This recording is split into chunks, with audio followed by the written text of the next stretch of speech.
UP और उत्तराखंड की खबरों के लिए एबीपी गंगा को सब्सक्राइब करें और बेल आइकन दबाएं। हमें याद रखना है, ये वही लोग हैं जिन्होंने दशकों तक किसानों के साथ लगातार छल किया है। अब जैसे एमएसपी तो घोषित होता था, लेकिन एमएसपी पर खरीद बहुत कम की जाती थी। घोषणाएं होती थी, खरीद नहीं होती थी। सालों तक एमएसपी को लेकर छल किया गया। किसानों के नाम पर बड़े बड़े कर्ज माफी के पैकेज घोषित किए जाते थे, लेकिन छोटे और सीमांत किसानों तक ये पहुंचते ही नहीं थे।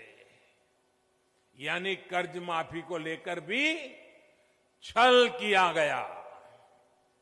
किसानों के नाम पर बड़ी बड़ी योजनाएं घोषित होती थी, लेकिन वो खुद मानते थे कि 1 रुपये में से सिर्फ 15 पैसे ही किसान तक पहुंचते हैं। यानी योजनाओं के नाम पर छल, किसानों के नाम पर खाद पर बहुत बड़ी सब्सिडी दी गई, लेकिन ये फर्टिलाइजर खेत से ज्यादा काला बाजारियों के पास पहुंच जाता था। यानी यूरिया खाद के नाम पर भी छल। किसानों को प्रोडक्टिविटी बढ़ाने के लिए कहा गया, लेकिन प्रॉफिटेबिलिटी किसान के बजाय किसी और की सुनिश्चित की गई। पहले वोट के लिए वादा और फिर छल, यही खेल लंबे समय तक देश में चलता रहा है। साथियों, जब इतिहास छल का रहा हो,